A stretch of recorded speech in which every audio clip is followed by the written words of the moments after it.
false prophet mga kapatid, pag ito po nangaral, puro mga kwentong kababalaghan lang po yung mga sinasabi. They will not even mention much of the Word of God. And sometimes yung Word of God, kiniklaim pa na sila. Good morning YouTube! Excited po ako ngayong umagang ito dahil po pangatlong video na po natin to. Kung napapansin nyo po, medyo nasasanay na po ako sa camera. Nasasanay na po ako magsalita sa camera. Sana po during this time, na-subscribe na rin po kayo sa channel na to.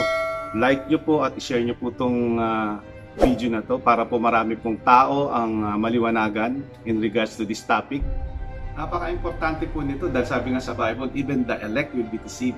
Kung ang elect po ay pwedeng ma-deceive, paano naman po yung mga tao na umaasa lang po sa pakikinig ng salita ng Diyos sa kanilang mga pastor o sa kanilang mga pari o sino man pang source ng kanilang pananampalataya? Eh di lalong grabe na po yung possibility na ikaw ay ma-deceive ng mga false prophets and false teachers na to. Kaya po ito na po yung time para naman po mabigyan ko po kayo ng mga hints, mga knowledge na galing po sa salita ng Diyos para kayo mismo ma-determine nyo na yung kaharap nyo ay false prophet o false teacher na. Towards the end of our Savior earthly ministry, nag-gather po yung kanyang mga disciple at tinanong si Jesus. Sabi, Panginoon, paano po ba namin malalaman na malapit na ang iyong muling pagbabalik?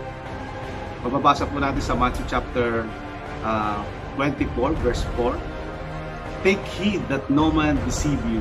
Napaka-importante po niya. Even Jesus don't want us to be deceived. At yun lang po na sabihin niya na take heed. Ibig sabihin po, napaka-importante po na ilagay po natin sa mga puso natin ito. Na talaga pong itong mga false prophet and false teachers na to, they are so powerful that they can deceive you.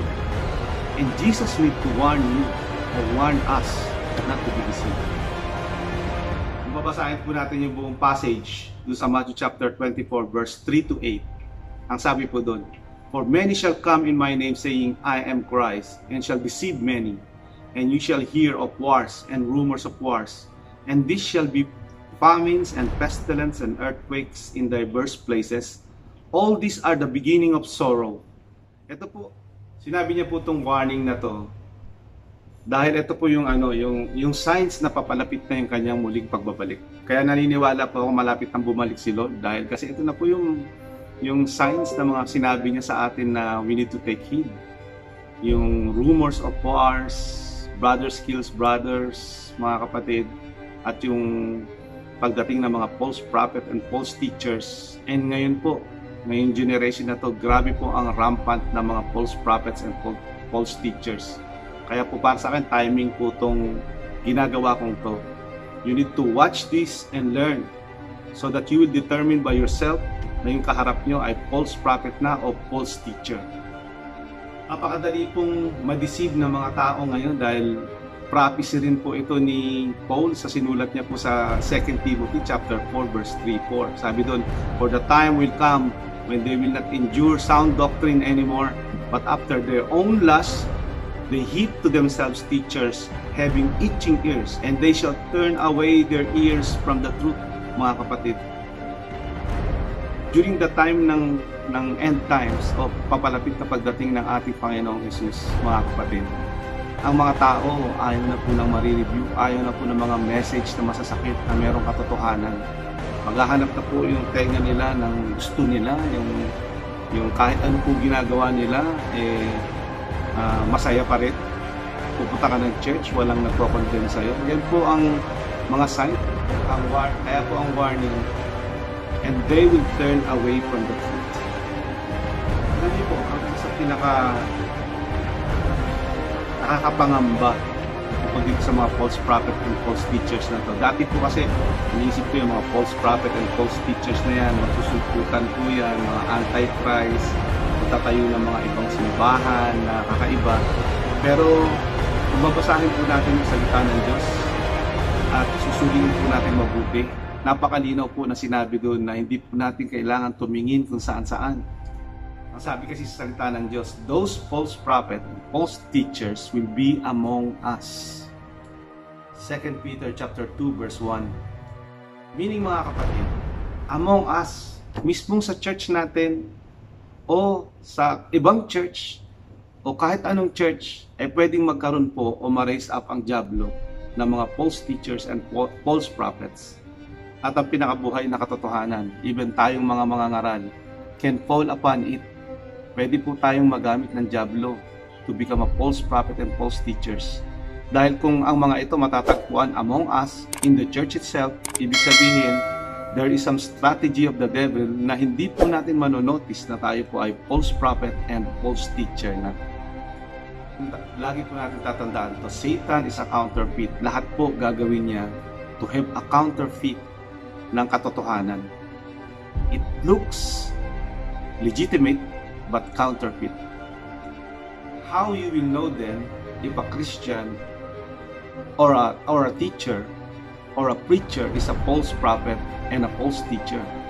Mga kapatid, mababasa po natin yan sa 2 Peter chapter 1 and chapter 2. Chapter 1 po, dinidescribe po doon ni Peter yung mga genuine believers.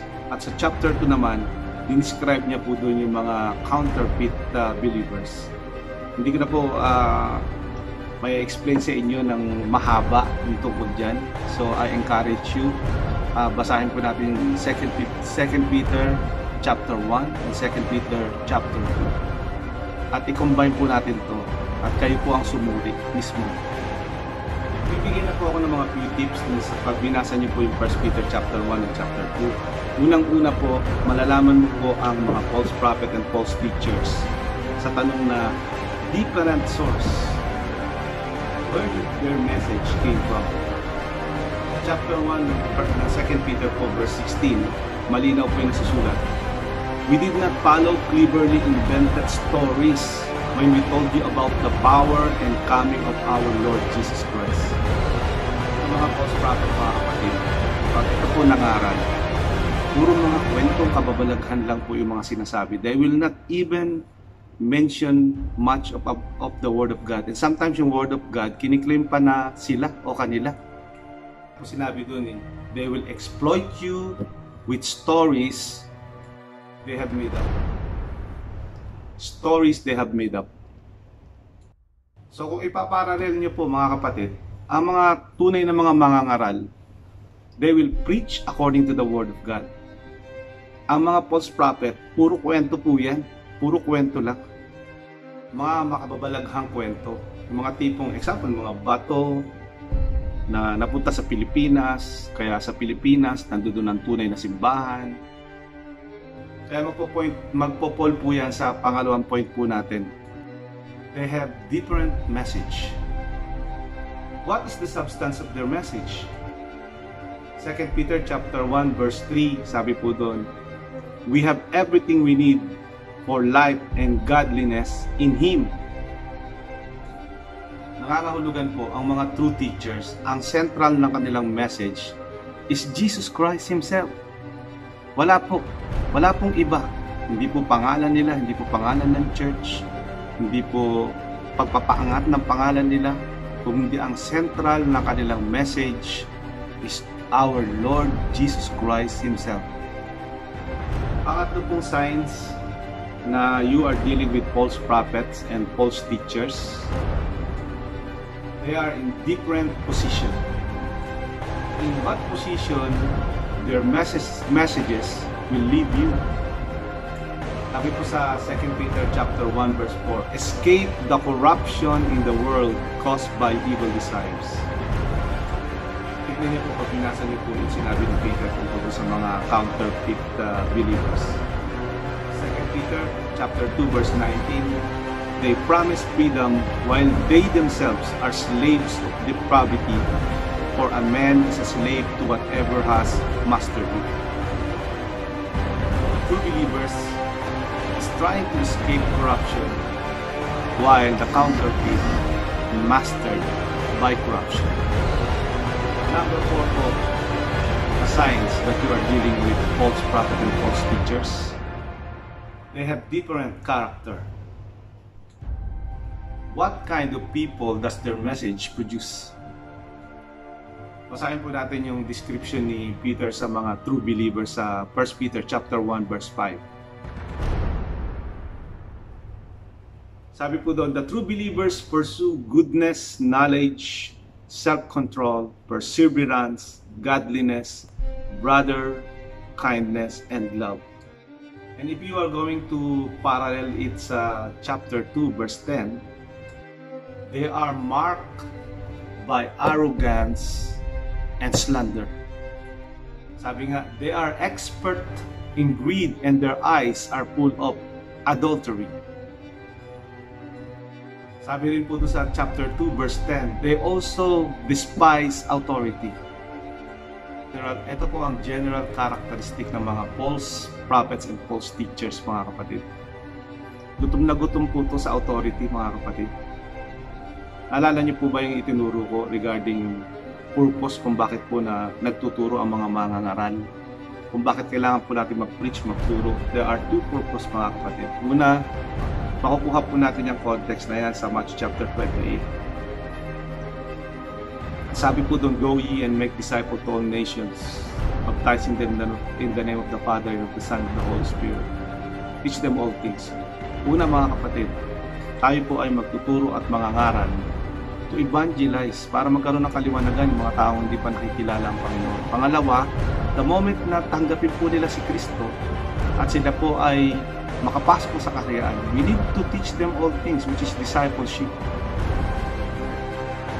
There should not be any message among us na mga mangangaral para i-lift up natin yung ating mga sarili. Isa lang po ang kailangan natin itaas, si Kristo. Si Kristo lang po ang nagligtas sa atin. Siya po yung namatay sa krus, nabuhay na magmuli upang buksan po ang grasya ng Diyos tungo sa kaligtasan. Kung makikwenta po na ikaw na ang pangalawang Kristo, may dapat ipako ka na rin ang sa krus. At pag nabuhay ka ng tatlong after 3 days, baka maniwala ka po sa iyo. Kaya ang general characteristic ng mga false prophet and false teachers, mapagmataas po yan. Grabe po ang pride ng mga taong yan. Isipin niyo po, ang ating pong ginagaya na si Kristo ay punong-puno ng pag-ibig, humility, and servanthood. Tapos opposite ng karakter na napakayabang at grabe ang pagkiklaim sa sarili nila. Sigurado number one at 100% po, false prophet and false teacher yan. Number 5, signs po that you are dealing with false prophet and false teachers. They are indifferent appeal. Ano po ibig sabihin nun? Sabi po sa 1 Peter chapter 1 verse 19, sa genuine believers message, we have the word of the prophets made more certain, and you will do well to pay attention to it. The true teachers appeals for the scriptures. Yung mga false teachers and false prophets, mga kapatid, they will not appeal in the scriptures. Ito mga false prophet and false teachers, napakadali po na i-discern po to at maramdaman. Una, they will appeal na kinausap sila direkto ng Diyos. Na maaaring sa kanilang pagtulog, kinausap sila ng Diyos, o pumunta sila sa isang bundok, kinausap sila ng anghel, o pumasok sila ng kuweba, kinausap sila ng anghel, paglabas nila, meron na silang salita ng Diyos, may revelation na sila ng Diyos, na sila ay ganito, ganyan. May direktang message from the angels, direktang message from God. No. Ang mga true teachers, they will always preach according to the Word of God, according to the scriptures. Kagaya nga kung sinabi doon sa chapter 1 verse 19, we have the word of the prophets. Ibig sabihin, meron kaming salita na galing sa mga propeta, yung mga nasulat na. Yung mga false prophet and false teacher makes a rather different appeal by appealing to the lustful desires of sinful human nature, and they entice people who are just escaping from those who live in error. 2 Peter chapter 2 verse 18. Kaya po yung mga tunay na mga ngaral, sasabihin niya po, ito ang sinasabi ng Diyos tungkol sa iyo at sa ginagawa mo. Pero yung mga false prophet, sasabihin niya po, kung ano yung gusto mong marinig, in accordance to your flesh and your sin, that will makes you feel justified. Ang anim po na sign, different fruit. Parallel po ito ng 2 Peter chapter 1 verse 8 tsaka chapter 2 verse 17. So chapter 1 verse 8, the true believer is effective and productive in his or her knowledge of Jesus Christ. Counterfeit, chapter 2 verse 17, like a spring without water. This is an extraordinary picture. They promise much, but they produce little. Siyempre po, ang pampito, where did their message will lead you? Yun po ang napaka-importante. Ito na po yung huling point po natin na dapat po natin ilagay sa puso natin, sa isip natin, at tandaan po natin to. So 2 Peter chapter 1 verse 11, nasulat po doon, there's a rich welcome for the believer to enter into the kingdom of God. Contrast po sa 2 Peter chapter 2 verse 1, swift destruction. Their condemnation has long been hanging over them, and their destruction has not been sleeping. Chapter 2, verse 3. Ngayon po, malinaw na po yung nasusulat sa Matthew chapter 7, verse 21. Not everyone that said unto me, Lord, Lord, shall enter into the kingdom of heaven, but does the will of my Father which is in heaven. Napaka-importante po itong passage na ito, mga kapatid. Not because a person is saying, Lord, Lord, or a person is doing supernatural or signs and wonder means they are legitimate. Yung sa mga points na dinescribe ko sa inyo, mga kapatid, wala pong kapalso-palso that you are dealing with false prophets and false teachers, mga kapatid. Tandaan niyo po, kailangan po natin malaman ito, napaka-importante po nito.